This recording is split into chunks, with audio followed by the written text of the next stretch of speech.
Greetings, everyone. Greetings, all. Welcome to the 7th Annual Malcolm Peet Lecture. My name is Stephanie Nixon. I'm a Vice Dean in the Faculty of Health Sciences at Queen's University and Director of the School of Rehabilitation Therapy. I am delighted to let you know that today's event is delivered in both Spanish and English. If you haven't sorted this out already, you can see at the bottom of your screen an icon that looks like a globe with interpretation. You may have to click the 3 dots for more to find it. But when you find it, it will allow you to select English or Spanish for today's session. I have the privilege of coming to you today from the traditional territory of the Anishinaabeg and the Haudenosaunee. These traditional lands offer us so many lessons when we think about where we fit into history today, especially Indigenous teachings as it relates to disability as diversity. We invite each of you to consider the lands you are on today. And now I have the opportunity of introducing Dr. Heather Aldersey. Heather is a Queen's National Scholar and professor here in the School of Rehabilitation Therapy. She's a Canada Research Chair in Disability Inclusive Development. She has a new habit of winning awards. In the last 2 weeks, she's won the 2025 Prize for Excellence in Research for Outstanding Emerging Researchers at Queen's. Just 10 across Queen's received this award. And the biggie, the Dorothy Killam Fellowship for her disability-related research. We're very lucky to have Heather as a faculty member in our school. And especially her role today as Scientific Director of the International Center for the Advancement of Community-Based Rehabilitation, ICA-CBR. Heather, over to you. Thank you, Stephanie. And I just want to echo Stephanie in warmly welcoming everyone to I can't believe it, the 7th Annual Dr. Malcolm Peet Lectureship in Community-Based Rehabilitation. As Stephanie said, my name's Heather Aldersey, and I'm the Scientific Director of the International Center for the Advancement of Community-Based Rehabilitation, the ICA-CBR. The ICA-CBR was created in 1991 by Dr. Malcolm Peet. Malcolm devoted his life to promoting and implementing community-based rehabilitation and other disability and rehabilitation initiatives throughout the world, right up until he passed away in 2017. Malcolm's friends and family established the Dr. Malcolm Peet Lectureship as one way to honor his legacy, and we are now happy to offer the 7th Annual Lectureship today. I want to thank all of the donors of the Peet Lectureship Fund and support from the Queen's University Inclusive Community Fund for making this event possible today. It's through this support that we are able to come together. I also want to welcome all of Malcolm's friends and family who are with us today, and particularly Fiona Valliere, Malcolm's daughter. It's truly a privilege to honor Malcolm's legacy with you today. To give an overview of what the lecture will look like, in a moment, I will hand the mic over to Dr. Rosa Idalia Aldana, and she will speak to us for approximately 30 minutes, after which time we'll have about 15 minutes for a question and answer period. Please feel free to type all the questions you might have in the Q&A box throughout the lecture, and then we'll bring those questions to Dr. Aldana's attention when she's finished speaking. An important note that Stephanie already mentioned, that Dr. Aldana will be presenting her lecture in Spanish, and we have the live interpretation offered. So please navigate to interpretation in the Zoom webinar language offering if you haven't already, to indicate your preferred language of choice, either English or Spanish. I also want to note that this lecture is being recorded and will be shared with those who are unable to join us for the live event today, and we'll also post this on the ICA-CBR website. So without further ado, it's my great honor to introduce Dr. Aldana. Dr. Aldana is a university professor at the University of San Carlos de Guatemala and she's been there for 24 years. She's a defender and activist of human rights, particularly the rights of persons with disabilities. And she's also the president and founder of Gente Pequeña Association of Guatemala. Dr. Aldana has a PhD in strategic and social communication a master's degree in gender inequality and social sciences, and a bachelor's degree in communication sciences. And she's also served as an independent expert of the United Nations Committee on the Rights of Persons with Disabilities from 2021 to 2024. Today, she's offering us reflections on the right to higher education in light of the UN Convention on the Rights of Persons with Disabilities. Welcome, Dr. Aldana.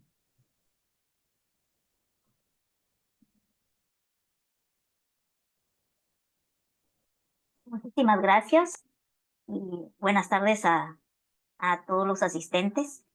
Quiero agradecer la invitación de la Universidad de Queens, como también de quienes hicieron posible la coordinación de esta cátedra sobre inclusión, y agradecer también el esfuerzo de apoyarnos con la interpretación para hacer más fluida la conversación que podamos tener. Si no hay suficiente tiempo para intercambiar algunas preguntas, al final dejaré mi contacto para cualquier pregunta o que se amplíe algún tema. Estoy para servirles.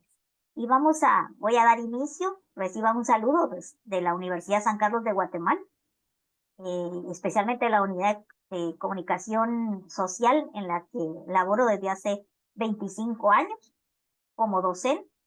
Y en efecto, como bien presentaron, el título de la conferencia es sobre el derecho a la educación superior, un tema que me apasiona precisamente por ser profesora en la universidad.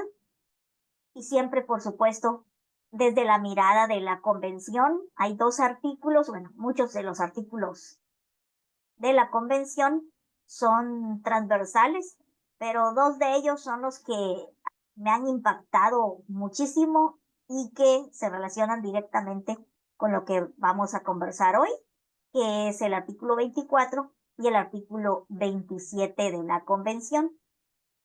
Fui experta del Comité de Naciones Unidas en el periodo 2021-2024, y ahí tuvimos la oportunidad de elaborar alguna serie de recomendaciones para diferentes estados que evaluamos durante ese periodo, y se adoptó también un documento, una recomendación general que hace referencia directamente al artículo 27, que es el empleo, muy relacionado con o correlacionado con el artículo 24 de la educación. Y sabemos que desde 2006 es que en Nueva York fue ratificado y aprobado este tratado internacional, y lo interesante de este tratado es que es el más votado. Por eso es que hay más países a los que el comité tiene que evaluar cada año. Solo en el 2007 incluso ya se tenía 82 países. Hay otros países que se han ido sumando. Eso también incrementa a los estados a los que hay que monitorear y recomendar para que se dé de manera factible la implementación de la convención. ¿Qué sucede con no solo el derecho a la educación, sino todos los derechos de las personas con discapacidad? Se da muchas veces un estado de emoción versus conciencia, porque muchas veces lo tomamos más desde la perspectiva emocional, y al hacerlo de esta manera nos estamos siempre enfocando a ese paradigma tradicional de la discapacidad, que es o puede ser el médico rehabilitador, o puede ser ese modelo asistencial de la discapacidad, mientras que la conciencia nos permite tomar de manera objetiva incluso mejores decisiones en pro de la implementación de los derechos de las personas con discapacidad. Otro tema interesante que muchas veces se da en unos estados más que otros es el desconocimiento y la inadecuada aplicación del concepto de inclusión, porque no es lo mismo integrar a incluir. Y la participación significativa de las personas con discapacidad en todos sus niveles y tomando en cuenta toda la diversidad y por supuesto, más allá de la promoción de los derechos, es la implementación de estos mismos derechos, siempre desde la mirada de la Convención, ese tratado internacional que ha sido ratificado por la mayoría de estados que pertenecen a Naciones Unidas. Y como primera idea, vamos a ir desarrollando algunas ideas o algunos conceptos importantes. Y como primera idea, tenemos el asegurar que las personas con discapacidad tengan acceso general a la educación en todos los niveles, incluida la educación superior, la formación profesional, la educación para adultos y el aprendizaje durante toda la vida, sin discriminación y en igualdad de condiciones con los demás. Cuando hacemos referencia a la igualdad de condiciones con los demás, ahí nos estamos enfocando en la eliminación de esas barreras que impiden que las personas con diferente discapacidad tengan acceso en igualdad de condiciones, que tengan acceso a la información, que tengan acceso a la documentación, que tengan acceso a cualquier tipo de material y que se utilice en cualquier momento de la formación. Y aquí quiero detenerme a algo, como decía, algunos estados han avanzado mucho más que otros en cuanto a la implementación de la convención y de políticas en discapacidad. Y puedo mencionar, por ejemplo, en Guatemala, estoy refiriéndome al nivel primario de educación, en donde desde hace algunos años hay una disposición que está bien por una parte y está mal por otra, y voy a explicarlo, en donde habla de la no repitencia.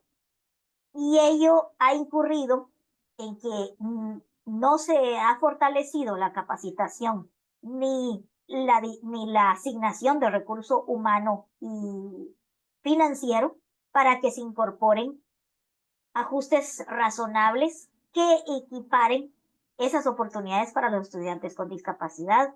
Y lamentablemente tenemos conocimiento de varios casos de estudiantes con discapacidad visual, por ejemplo, que están incluso ya en sexto primaria, por ejemplo. Hablo de 6 años de educación primaria y no saben leer y escribir, pero han pasado los años y pasado los años ganando aparentemente, pero no se ha capacitado ni formado al estudiante realmente con discapacidad, dándole esa misma oportunidad que los demás. En ese sentido, la segunda idea hace referencia a que los estados partes, todos los estados que hemos ratificado la convención, debemos se debe asegurar que se realicen estos ajustes razonables para que las personas con discapacidad tengan acceso a la educación en igualdad de condiciones que los demás. Y como cuando hacemos referencia a estos ajustes razonables, hay una definición muy clara de lo que es un ajuste razonable y se refiere a modificaciones y a cualquier adaptación que sea necesaria y que sea adecuada, por supuesto que no imponga una carga desproporcionada o indebida, ya sea a la propia institución, al docente o a los padres de familia, que usualmente estas cargas suelen estar más enfocadas o quienes las llevan aún más es la propia persona con discapacidad o la familia. Todas estas adecuaciones, por supuesto, cuando se requiera en cada caso particular, para de tal manera que se garantice el acceso a la educación, el acceso a que las personas con discapacidad gocen y hagan el ejercicio de ese derecho a la educación en igualdad de condiciones que los demás. Este concepto lo encontramos en la Convención Internacional sobre los derechos de las personas con discapacidad. Tan importante es el acceso a la educación que vemos uno de los artículos, de los objetivos de desarrollo sostenible, el número 4, hace referencia directa a que se garantice una educación inclusiva, equitativa y de calidad, y para ello, pues estamos obligados a promover las oportunidades de aprendizaje durante toda la vida de cualquier estudiante con o sin discapacidad. Sin embargo, vemos, como hice referencia, en algunos estados más que otros, no todos tenemos las mismas oportunidades de acceder a la educación con todos esos ajustes razonables para que podamos culminar o tener la misma clase o la misma calidad de educación que los demás. UNESCO también enfatiza, eso significa que diferentes organismos internacionales están prestando atención, le han puesto el ojo al tema de la educación en todos sus niveles. UNESCO define la educación inclusiva como un proceso para responder a la diversidad de todos los estudiantes, garantizando su presencia, su participación y sus logros. Muchas veces pasan los estudiantes con discapacidad por las aulas, pero las aulas nunca pasan, no pasan por ellos, y es porque nunca nos llegamos a sentir parte de la institución educativa, parte de hasta incluso de nuestro grupo de compañeros o de estudio. Hay una dificultad bastante compleja que se está dando en algunos estados con mucho más intensidad y a una velocidad impresionante, y puedo mencionar, bueno, en uno de los países y de hecho europeo, paralelamente se llevan dos programas, y es el programa de la educación especial, programa que bajo ninguna perspectiva la convención apoya, y en ninguna parte del tratado firmado por los estados promueve la educación especial. En ninguna parte se reconoce, la convención reconoce el principio y esa educación tradicional que se reconoce desde la educación especial.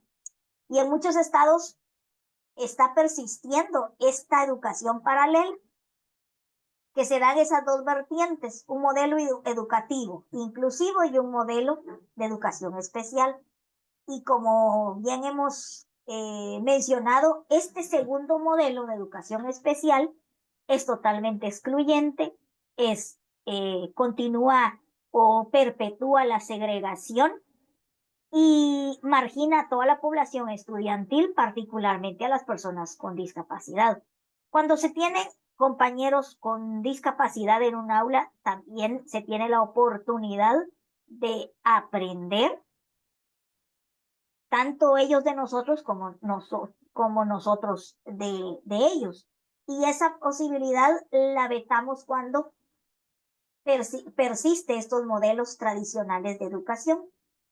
Es una segregación basada en discapacidad, y esta es discriminatoria y en consecuencia, por supuesto, como bien expliqué, incompatible con la convención, porque en ningún punto de ella estamos o está a favor de una educación segregada.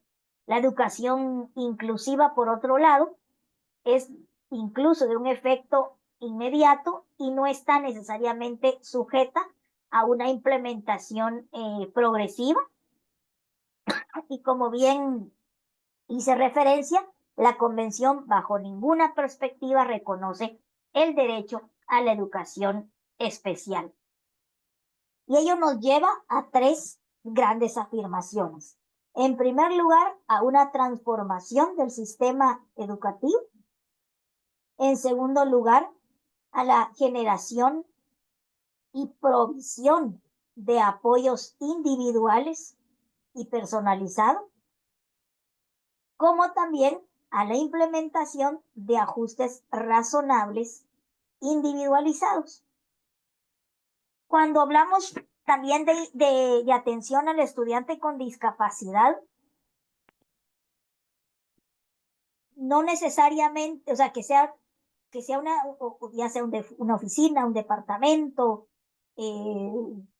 como la institución decida llamarle, pero que haya atención para estudiantes con discapacidad. En una de las reuniones previas que tuvimos en la mañana, se hacía referencia de que en esta universidad aproximadamente hay alrededor de unos 300 estudiantes con diferentes discapacidades.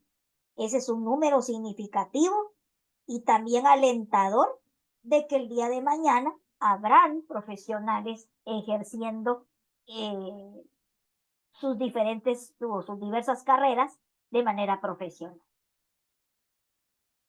Estos ajustes razonables, para que sean una realidad, se requiere no solo de personal capacitado, sino que también de que se destine recursos, y ello es lo más complicado a veces de obtener. Y como una lluvia de ideas, que estoy segura que muchos de ustedes ya lo manejan, pero no solo es manejarlo en cuanto a conciencia, sino es de manejarlo en la práctica, y es que el titular de derecho o de los derechos a la educación es el propio estudiante con discapacidad. No es ni el padre de familia, la madre, no es ningún tutor o tutora, no es ningún otro compañero, tampoco sus maestros, pero sí es responsabilidad directa del Estado y de toda la comunidad estudiantil. ¿Y quiénes forman la comunidad estudiantil? Pues entramos todos, los maestros, las autoridades, toda la parte administrativa, toda esa parte docente, también, y esa parte administrativa es en donde enfocamos varios de esos aspectos de ajustes razonables que se puedan implementar para que el transcurso por el paso de los estudiantes con discapacidad en nuestras universidades a nivel superior sea también una experiencia agradable. Uno recuerda muchas experiencias en educación. Por ejemplo, yo recuerdo en mi experiencia como estudiante universitaria, claro, estamos hablando de hace ya varios añitos, en donde todavía no existía este tratado internacional aprobado, ni se hablaba de derechos de personas con discapacidad. Así que no había ningún ajuste razonable, si bien estábamos sujetos a la conciencia individualizada de algún profesor, y era implementación voluntaria sin la preparación y el conocimiento para poder hacer accesible alguna información para nosotros como estudiantes. Cuando fui a estudiar a la Universidad Complutense en Madrid, por ejemplo, yo recuerdo el primer día de clase, me llamaron de la oficina de atención al estudiante, y uno siempre piensa lo peor. Yo pensé, seguramente no entregué un documento, mi expediente no está completo. Bueno, yo ya iba con una serie de ideas preconcebidas. ¿Y cuál fue mi sorpresa? Que la pregunta que jamás me habían hecho en toda la vida de estudiante fue: ¿qué podemos hacer para que su experiencia sea placentera y su experiencia sea pues más enriquecedora durante su paso por esta universidad? La pregunta no me la esperaba, que ni siquiera supe qué contestar en ese momento. Me tomé mi tiempo para poder primero entender la pregunta, porque de verdad hasta me desconcertó, nunca me había pasado. Y en efecto, sí, se hicieron algunos ajustes que obviamente eran bastante, lo que pedí era la verdad bastante sencillos, que ni siquiera tuve necesidad de llenar el respectivo formulario, porque en lo que lo aprobaban pasaban muchos meses y mi estadía en la universidad no iba a ser tan larga. Por lo tanto, realizaron, la misma coordinadora del máster realizó los ajustes razonables que yo misma solicité, y así fue como concluí de manera satisfactoria ese máster.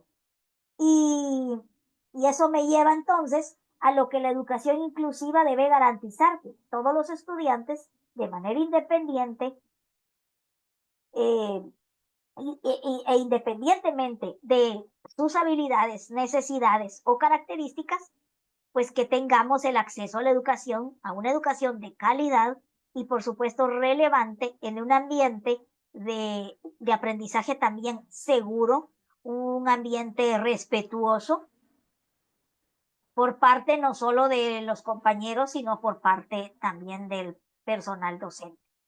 Educación inclusiva, entonces, el concepto o la definición que podemos entender como educación inclusiva es que garantiza que todos los estudiantes, independientemente de esas habilidades y necesidades o características, tengamos acceso a una educación de calidad y, por supuesto, relevante en todos los niveles educativos de la vida. Desde que entramos a la escuela, yo recuerdo, tenía unos 7 años cuando entré por primera vez a a la escuela, y recuerdo que mi papá me fue a dejar, no me fue a dejar todo el tiempo, pero me fue a dejar y me dijo en la puerta de la escuela, imagínense en qué año fue eso, y me dijo, no estás como estudiante regular, vas a entrar como oyente. En aquel entonces, yo con 7 años de edad no comprendí esa idea de eso que me dijo mi padre, pero lo entendí años después. Y le pregunté, yo no sabía qué significaba el ser oyente en un salón de clase. Y él solo me dijo, sin complicarse tanto la vida, y de una manera muy sencilla, me dice, entra y aprendes. Solo eso hace.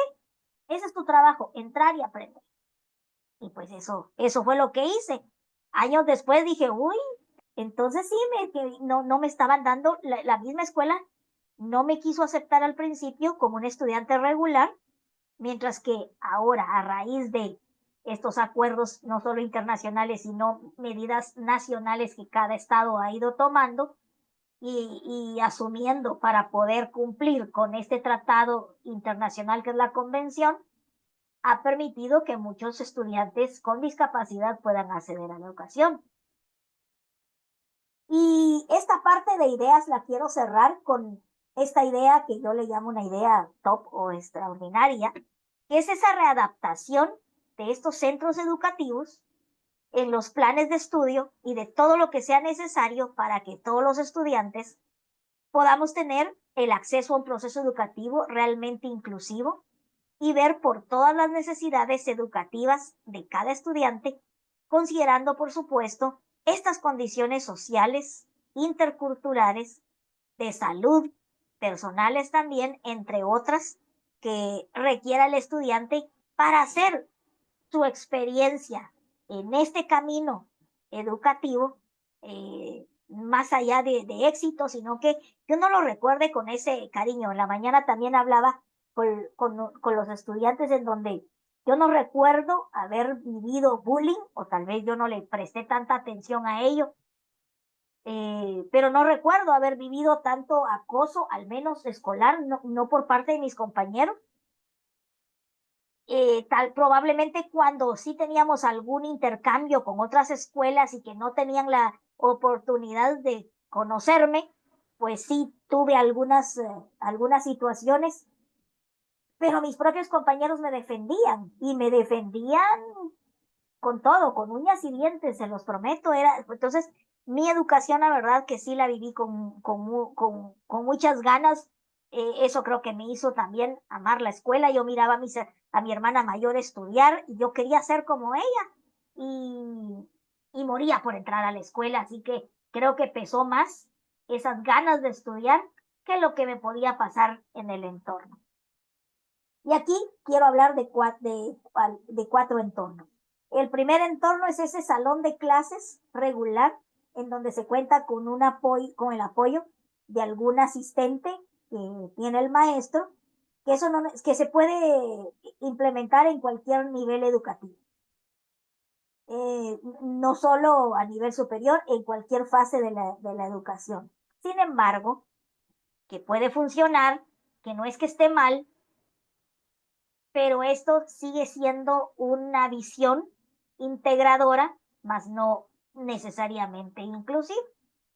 El segundo entorno al que podemos hacer referencia es en un salón de clases, también regular, en donde se cuenta con, no es un auxiliar, sino es un maestro o una maestra adicional de apoyo.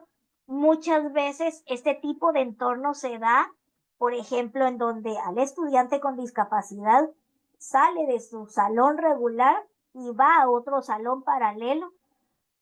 También es un momento segregador de la educación, porque en el momento en que el estudiante con discapacidad va a recibir el apoyo adicional, no lo está recibiendo fuera del horario escolar, por ejemplo, sino que lo sacan de su entorno, lo sacan de ese salón de clase para llevarlo a otro momento, y esto también hace más juego o tiene más relación con un sistema de educación segregador.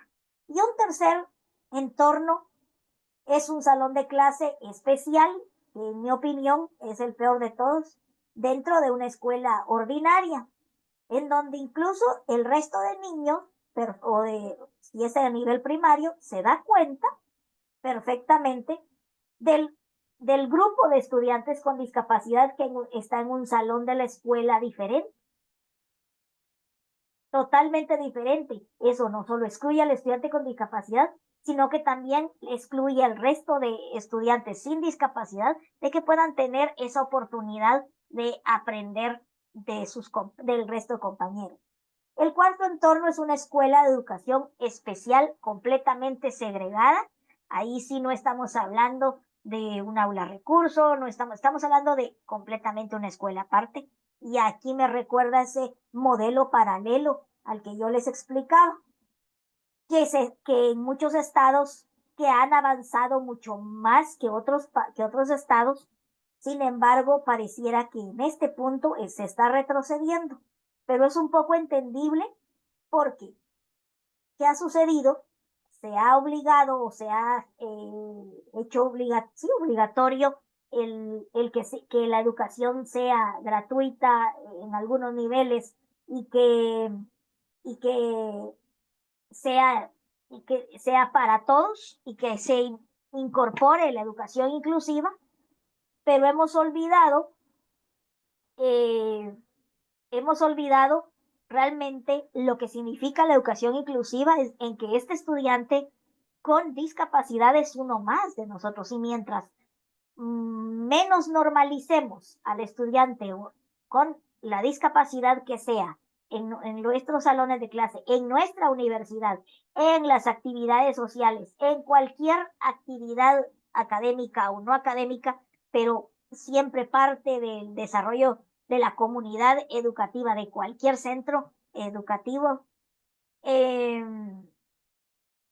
Muchos padres de familia han sido los principales promotores de la educación segregada y de esta educación especial, precisamente porque cada vez se topan con más barreras, en lugar de toparse con posibilidades y con oportunidades para sus hijos. Y aquí esto me lleva a contar un poco de la experiencia de la Universidad de San Carlos de Guatemala, en donde hace algunos años fue parte del equipo que impulsó y que trabajó la política en discapacidad que la universidad ha implementado. Y ahí estamos haciendo referencia a que se ha dado una serie de capacitaciones. Lamentablemente no se contó con la destinación, como decía, de recurso humano y de recurso financiero, lo cual limita bastante en que se atienda a toda la población estudiantil con discapacidad. Sí, hemos tenido algunos avances en el tema, por ejemplo, en la unidad académica en donde yo laboro, que es la Escuela de Ciencias de la Comunicación, se han graduado varios estudiantes con discapacidad, particularmente discapacidad visual y discapacidad física.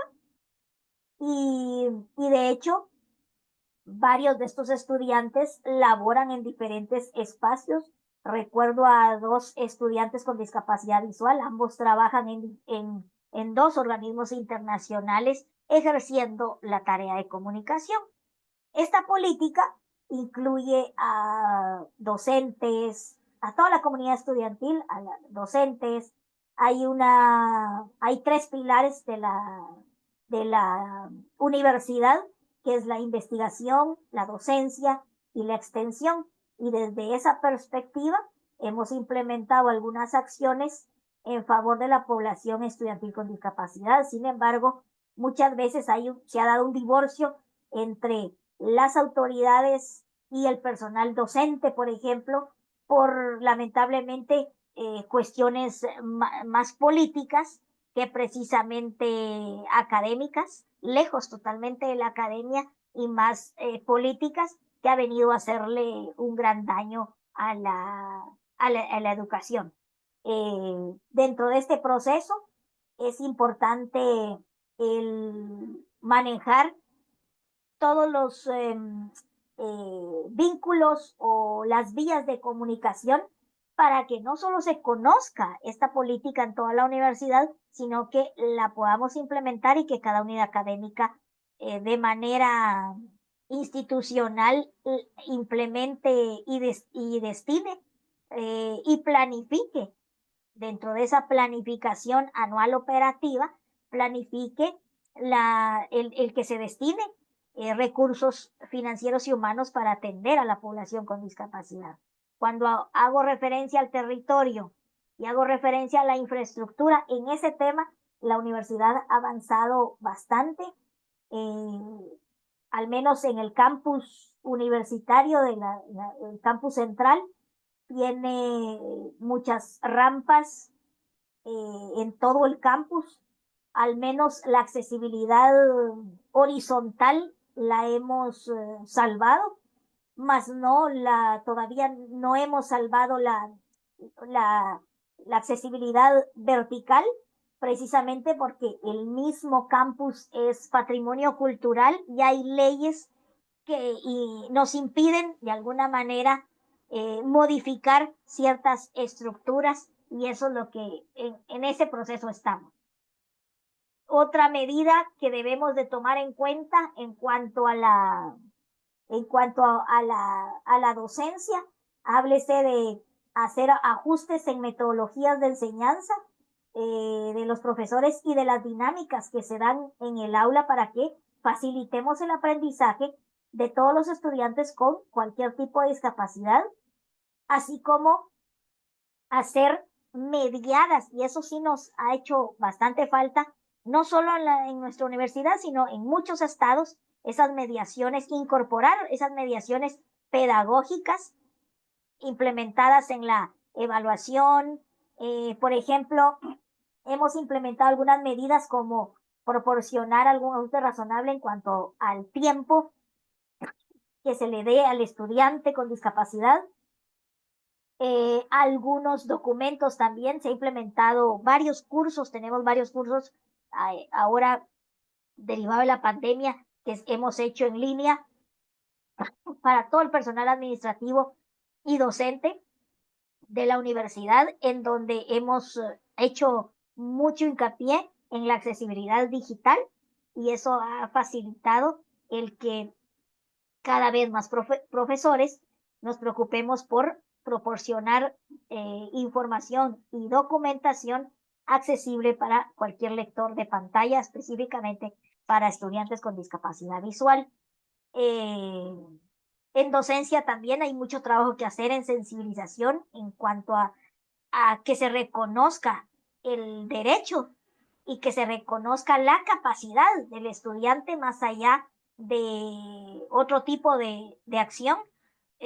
No solo es al reconocerlo, crear las acciones concretas para que sea una realidad la implementación de cada uno de los derechos en este caso específico, el derecho a la educación, para que realmente se adquiera las cualificaciones necesarias para poder acceder a un mercado laboral y poder acceder a ese otro derecho que es la vida independiente y autónoma que tanto se promueve en la Convención.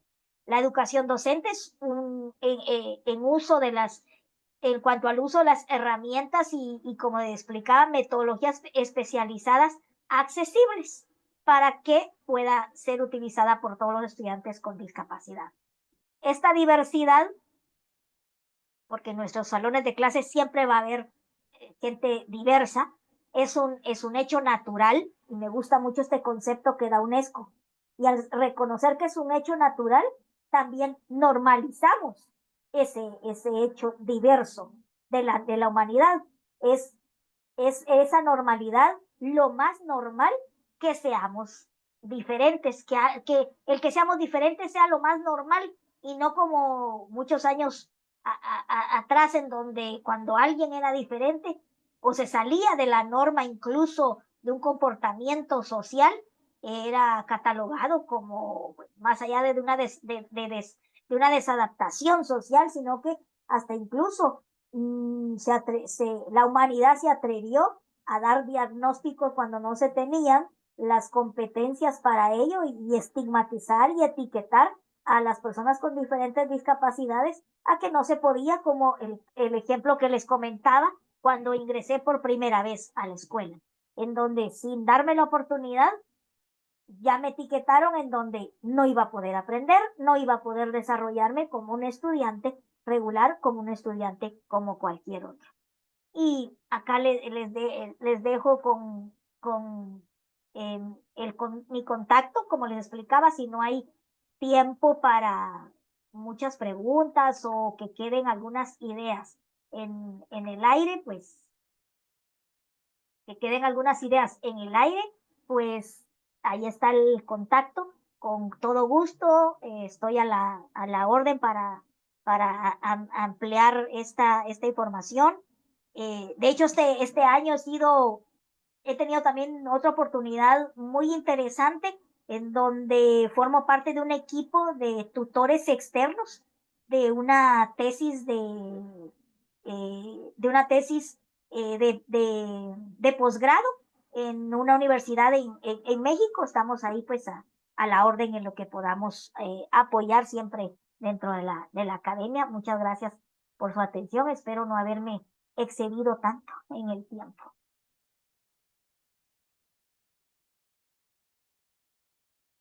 Thank you so much, Dr. Aldana. And I think you didn't take much time at all. You were perfectly on time. So thank you for that. And we have about 15 minutes for questions.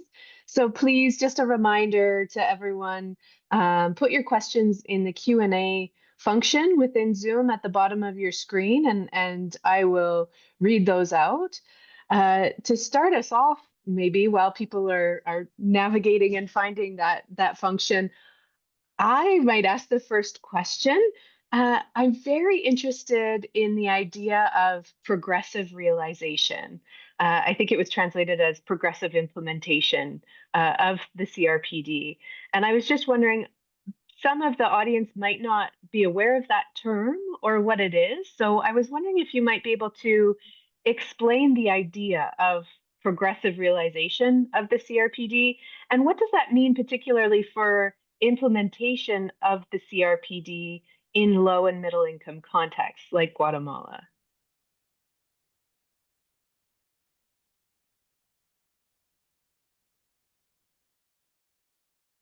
Es un concepto en donde vamos por pasos, no todo cuando no se conocía y creo que muchos estados cuando firmaron la convención la firmaron más por emoción que por razón. Y yo a veces hago en broma, es como el matrimonio, a veces no se van por emoción y después se equivocaron y tienen por eso es que tienen que pasar a los divorcios. Y eso que dice que es para toda la vida, pero es porque nos vamos más por emoción y no con conciencia. Algo así fue como en algún momento fue pensada y aprobada la convención. Entonces, para unos estados es un poco más complejo implementarla de manera, o sea, en su totalidad. Y pues la idea es ir destinando recursos e ir implementando algunas medidas en función de atender mejor a la población con discapacidad. Y otra forma de explicar esto también es que a veces estamos preparados para algún tipo de discapacidad en particular. Y se estigmatiza, por ejemplo, las personas con discapacidad necesitan tales y tales lectores de pantalla o tales accesos. Pero luego, como les comentaba, mi experiencia en cuanto a que la misma oficina de atención a discapacidad en Madrid no sabía cómo atender o qué tipo de ajuste razonable hacer para personas de mi talla. Para los que no me están viendo de pie, yo mido 1 metro con 7 centímetros, 1,10 con zapatos altos, pero pues usualmente las dificultades más grandes que tengo es el acceder a los lugares, el acceder incluso, por ejemplo, hasta ciertos equipos. Ahora pues hay más equipos, las computadoras que son más livianas, el mismo ratón que uno utiliza. El mobiliario, por ejemplo, si uno va a estar muchos años, si es necesario hasta hacer un mobiliario específico, todo eso se va aprendiendo conforme van llegando los estudiantes con discapacidad, porque el ajuste se hace hablando directamente con la persona con discapacidad, porque hay ajustes de personas en mi misma condición, por ejemplo, que no se sienten cómodas. Por ejemplo, yo no me sentiría cómoda que me mandaran a hacer un escritorio diferente, porque yo me haría sentir mucho más diferente del resto de mis compañeros. Yo lo único que pedí en su momento fue una especie de cojín para el respaldo de mi espalda por la columna, y una especie de step o de escalón para poder sostener o tener una base en donde pudiese sostener los pies, y eso reducir las posibilidades de tener una lesión a futuro de la columna, por ejemplo. A eso me refiero yo con progresivo, porque conforme vamos teniendo la experiencia como tal con las personas con discapacidad, vamos incorporando o sabiendo qué es lo que debemos poner como en nuestra cartera de servicios que podemos dar. Thank you very much. And the questions, there's some really great questions rolling into the Q&A, so I'll move on to those. The first one is from Desaline, and he said, "Thank you for this wonderful lecture, Dr. Aldana. Could you please comment on how detrimental it would be for advancing inclusive education when governments, including those in the developed world, cut the finance and other resources needed in the sector? The Trump government, for example, is taking measures that could impact the educational opportunities of people with disabilities. Do you think there are other viable alternatives to finance the education and employment opportunities for people with disabilities?"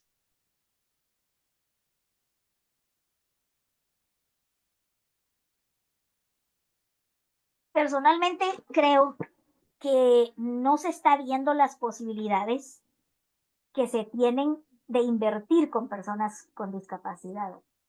Puedo mencionar el dato de un estudio realizado en Latinoamérica, en donde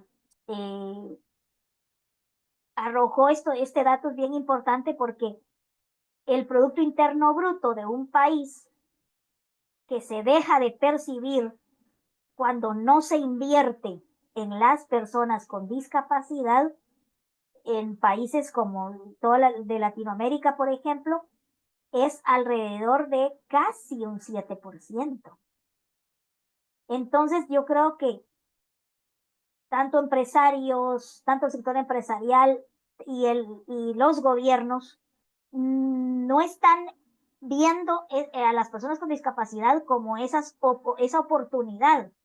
Mientras las personas con discapacidad tengamos las mismas oportunidades de acceder a educación y al trabajo, vamos a ser más independientes y menos dependientes y menos vistas como es con esa perspectiva de ultraderecha que no le apuesta a los derechos humanos, sino a cualquier otro tipo de medida económica que al final va a tener sus consecuencias, porque como bien explicaba, se deja de percibir del Producto Interno Bruto de cada país cuando los gobiernos se niegan a invertir en las personas con discapacidad. Mientras menos inversión haya, más personas dependientes van a haber.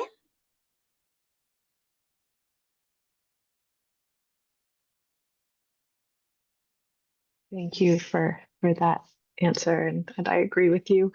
I have another comment from Rosemary in the chat, and she says, thank you for this interesting presentation, and it's exciting to see how things have progressed in your setting. An impressive number of low and middle income countries have signed on to the UN Convention and are taking steps towards inclusive education. However, doing it well is very resource intensive and progress is slow. So, as you noted, it requires support personnel, alternative formats, engagement of teachers and other students, assistive technologies, and this can be very overwhelming in low income settings and even some high income countries. So, what do you suggest as the most important starting point?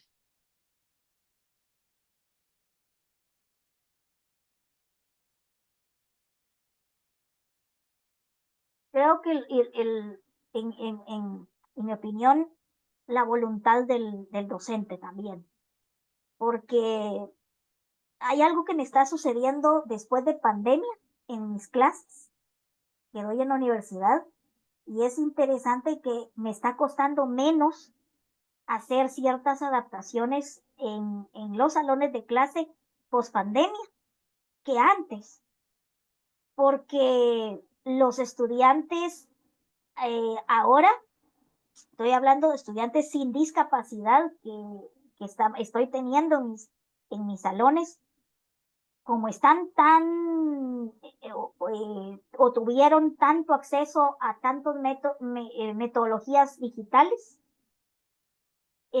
ahora tenemos otros problemas como déficit de atención del resto de estudiantes que no tienen ninguna discapacidad. Entonces los ajustes razonables que anteriormente yo implementaba para los estudiantes con discapacidad, los utilizo para todos. Les llamo de otra manera. Por ejemplo, recientemente hicimos unos juegos de mesa. Juegos que ya casi nadie quiere jugar ni en familia. Porque todo lo quieren, hay tantos juegos y tantas cosas interactivas que son muy bonitas y accesibles unas más que otras, pero hicimos unos juegos de mesa con temas que estábamos discutiendo, que están en el programa del curso, pero la complejidad que tenía cada juego era que tenían que hacerlos accesibles. Y los probamos con estudiantes con discapacidad de otras unidades académicas y la experiencia fue súper enriquecedora porque no solo los mismos estudiantes sin discapacidad que habían elaborado los juegos aprendieron del tema, sino que cubrimos los contenidos del programa, del curso, y no se requirió de mayor recurso económico. Es una verdadera lástima también y no podemos los estados y caer en el error de que los primeros ministerios o los primeros las primeras secretarías que son sacrificadas cuando se habla de políticas de austeridad en los estados, los primeros en ser sacrificados es la educación, la salud o o incluso el temas de igualdad o temas de la interseccionalidad, el que se aborde cualquier tema desde la perspectiva de género. Esos son los programas más sacrificados y más recortados. Por eso es que es importante trabajar con la conciencia de las personas para generar mayor voluntad y desde nuestras posibilidades implementar medidas o implementar algunos recursos que no necesariamente sean caros o que no necesariamente, de hecho el mismo concepto dice que no represente una carga desproporcionada, no solo sobre el docente, sino sobre todos los que participan de la comunidad educativa.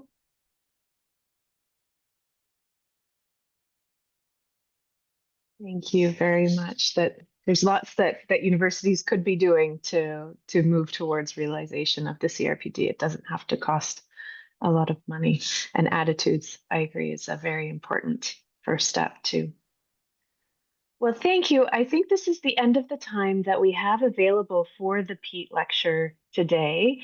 And I want to thank you, Rosadelia, and also the audience. This is our first experiment, if you will, welcoming others across different languages other than English. And I think it went well, and I think this goes to show that we are able, through this format, to learn from the expertise and experience of people without English language being the limiting factor there. We can welcome people from all over the world and learn from their expertise. So thank you very much for being part of that learning with us today.